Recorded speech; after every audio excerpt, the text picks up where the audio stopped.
Muraho neza, Umwami Yesu nashimwe, ndabashuje cyane aho muherereye hose, amahoro ya Kristo agwirire mu mitima yacu. Uyu mwanya tugiye kumva ijambo ry'Imana, ni ukuri nguhaye ikaze kugira ngo tubashe kungurana mu by'uru rugendo rwa gikristo, twungukira mu byanditswe byera. Ni karibu cyane, tugiye kwigana ijambo ry'Imana, turaza gusanga mu Itangiriro, igice cyaho cya 19, ku murongo waho turahera ku murongo wa 15. Ariko mbere y'uko twiga ijambo ry'Imana, reka ngusabe aho uherereye uciye bugufi, tubanze dushima Imana.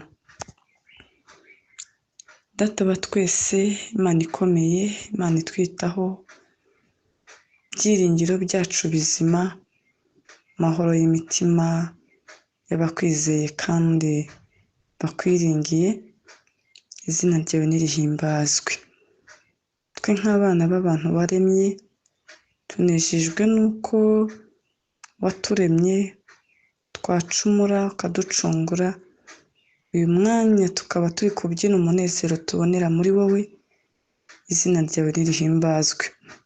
Kandi ku bw'ibyo tunejejwe n'uko uyu mwanya tukivuga bikemera, twakumva bikemera, byibuza twagira icyo tubasha gukora bikemera, kubw'uko impano y'ubuzima kuri twe ikitubayeho ni impano idasanzwe.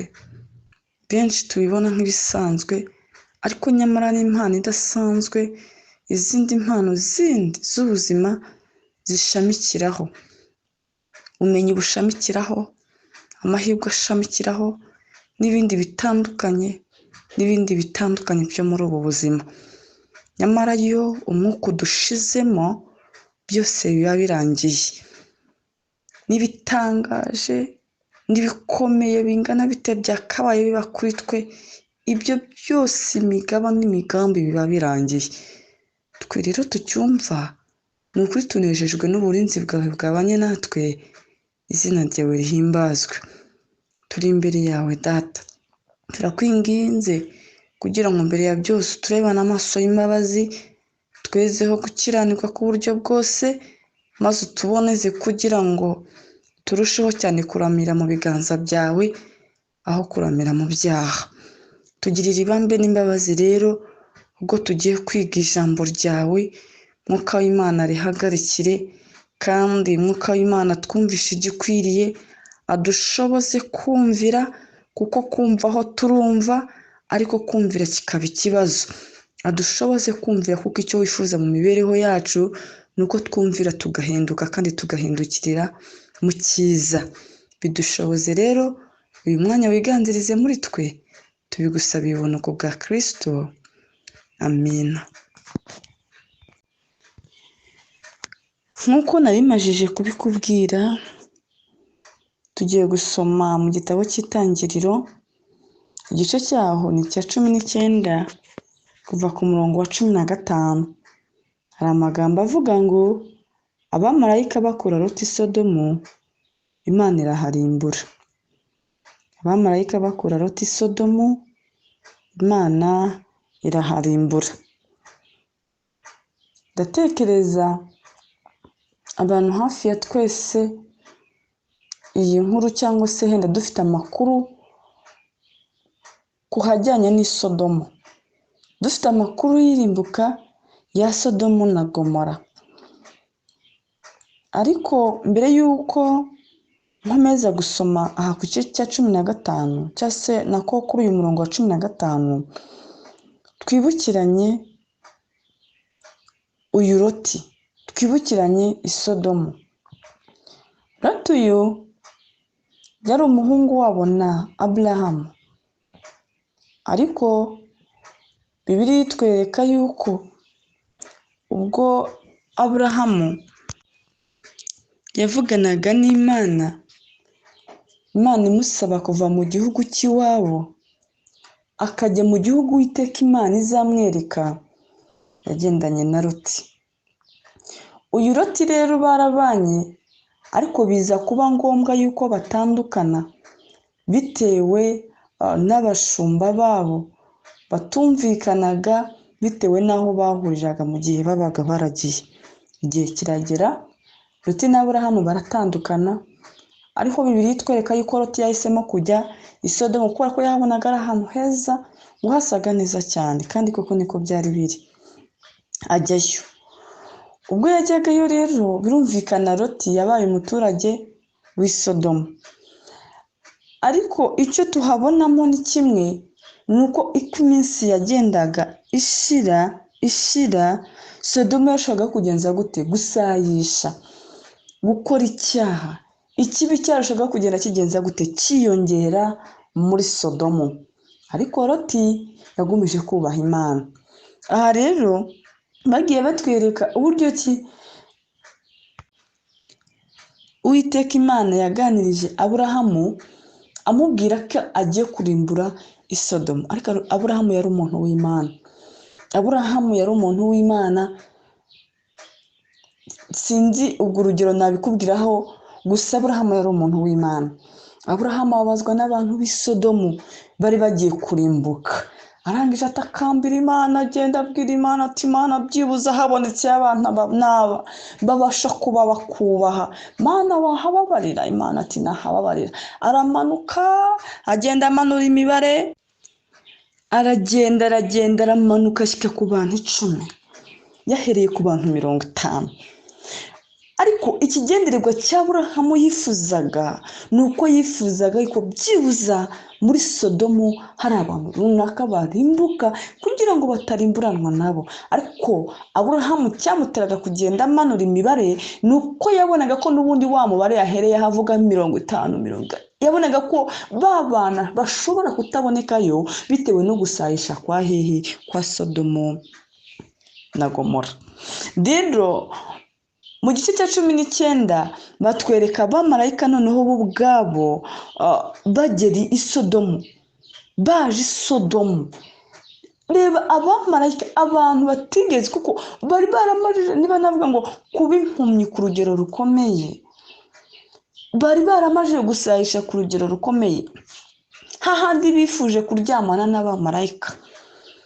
Noneho tuhabona Loti anabinginga, arababwira ati ntukabya, ko mfite abakobwa mu nzu yanjye, mwaretse nkabaha abakobwa banjye mukaba ari bo muryamana nabo, ariko ntimunjyamanire n'abashyitsi.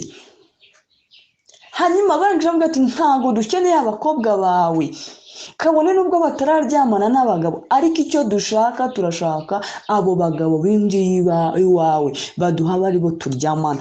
Kandi aba babasabaga n'ubundi nabo bari abagabo. Ubutinganyi buteye ubwoba.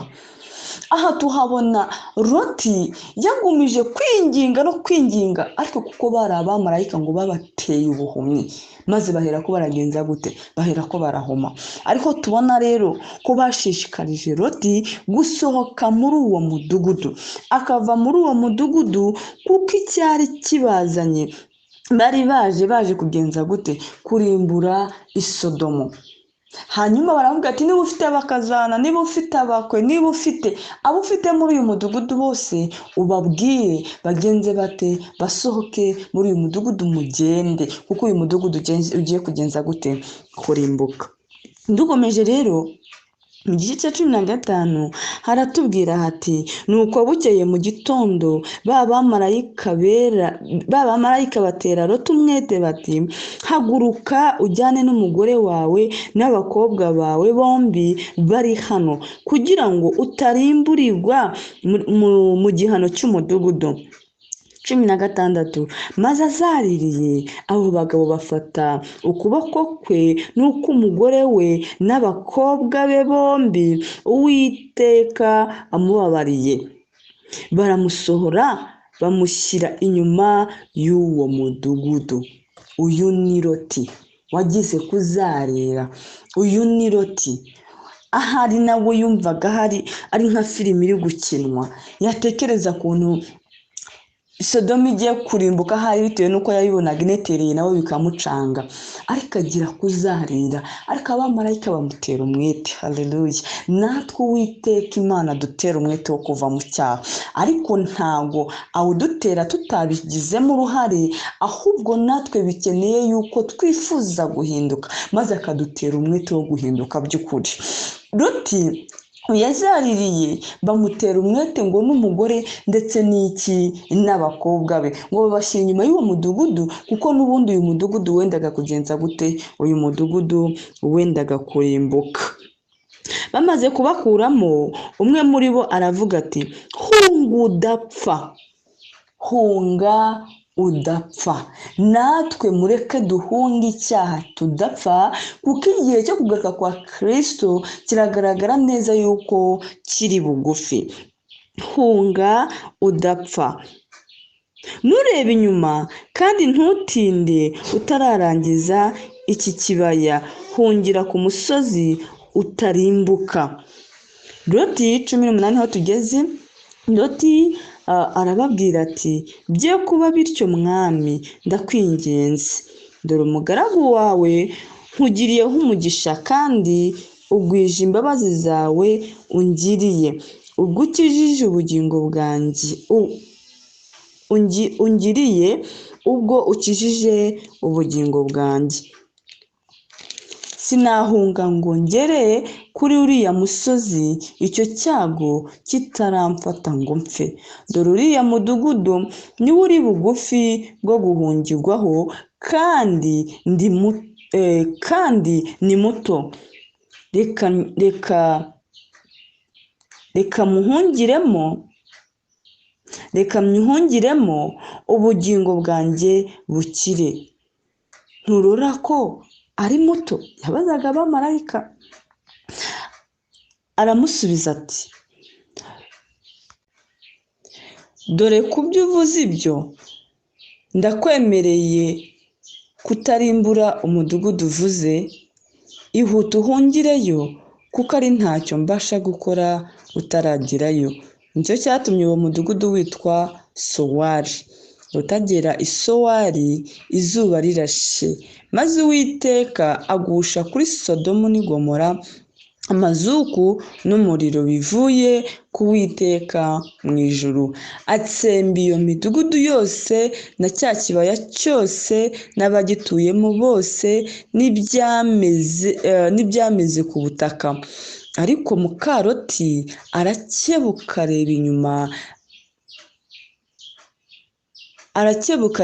areba inyuma, amukurikiye ahinduka inkingi y'umunyu.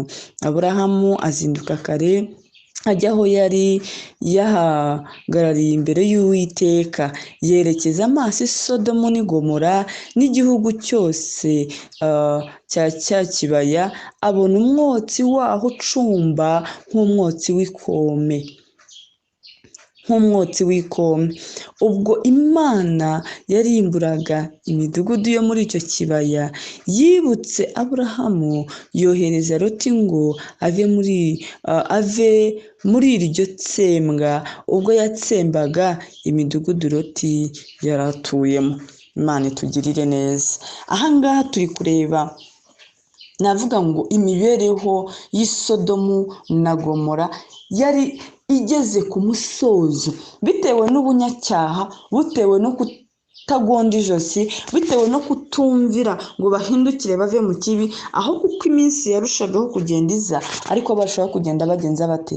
Basayisha. Ese twebwe muri iki gihe cya none twahawe byinshi, twahawe umucyo mwinshi dukwiriye kugenderaho.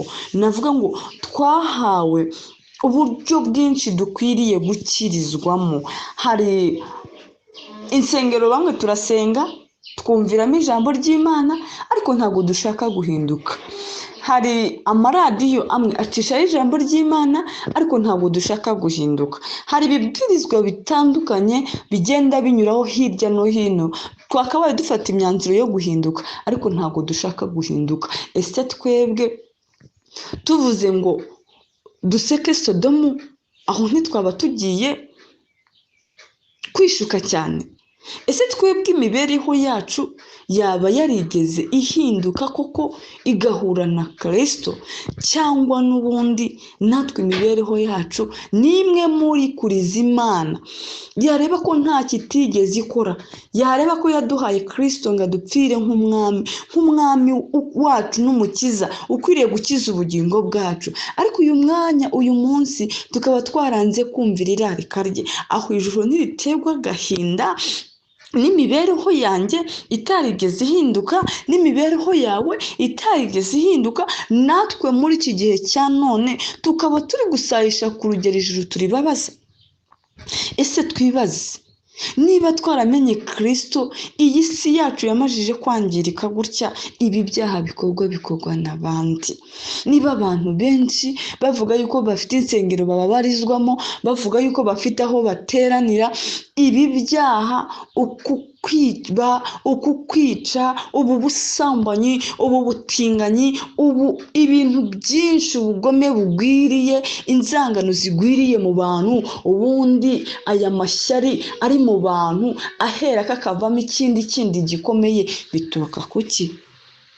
Cyangwa bituruka muri bandi ko turi mu nsengero, ko dusenga, ko bigenza bite? Uwiteka Imana arifuza yuko njyewe nawe duhinduka, tukareka kurimburanwa n'iyi si ya none.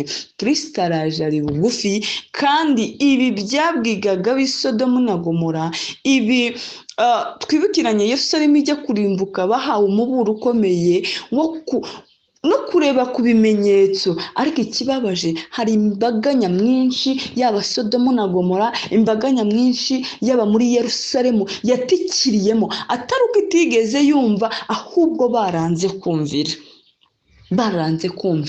Natwe uyu mwanya wa none twumvise byinshi. Ese Kristo ko agiye kugaruka, ibimenyetso twahawe byose ko bigaragara, kabone niyo utasoma Bibiliya, aha kwizengurutse honyine herekana yuko ibimenyetso bya Kristo biri bugufi kugenza gute, nako Kristo ari bugufi kugaruka. Wibaze nanjye nibaze, ese Kristo niba ari bugufi kugaruka, imibereho yanjye koko yiteguye gusanganira Kristo, cyangwa nanjye ndacyabona ibintu ari byiza, ntabwo nkeneye kwinufura umunezero w'isi, ntabwo nkeneye gutandukana n'ikindimburira ubugingo, ahubwo nkeneye kwirirwa numva yuko ubuzima ni butoya, ngomba kuryoshya. Ariko uri kuryoshya mu biki?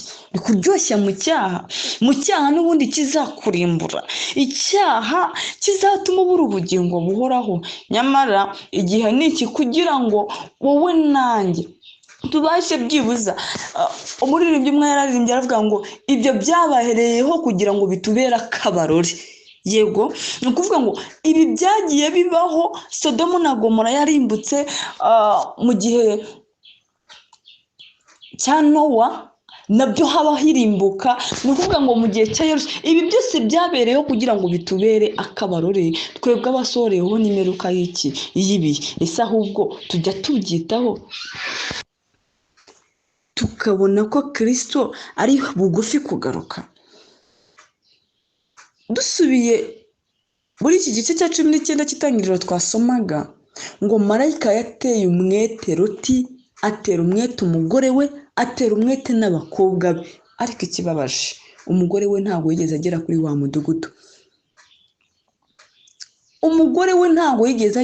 wa mudugudu. Kabone nubwo bamushyize inyuma y'umudugudu wari ugiye kurimbuka, ariko ntiyigeze abasha kugerayo. Kubera iki? Kubera ko yatatiriye amasezerano yari yagiranye n'abamarayika. Ntihagire ureba inyuma, arangije arahindukira areba hehe? Areba inyuma. Ese twebwe dutatira bingana iki amasezerano tugirana n'Imana? Imana irifuza yuko duhinduka, kandi irifuza yuko duhindutse kubwo gufashwa na Mwuka w'Imana. Ijuru ridushoboze, kandi ijuru ritwambika imbaraga muri iki gihe cya none gisa, ndetse kitwereka neza yuko turi mu minsi ya nyuma y'isi, ijuru dushoboze kuba badasanzwe muri ibi bihe bidasanzwe, ubwo isi duha amakuru nyamara benshi bakagerageza kwirengagiza, kandi nyamara icyo gihe twakabaye tuberamo amaso kurenza ikindi gihe icyo ari cyo cyose. Mwuka w'Imana rero atwemeza icyo dukwiriye gukora ndetse n'igikwiriye guhinduka mu mibereho yacu mu izina rya Yesu. Kadusenga Imana.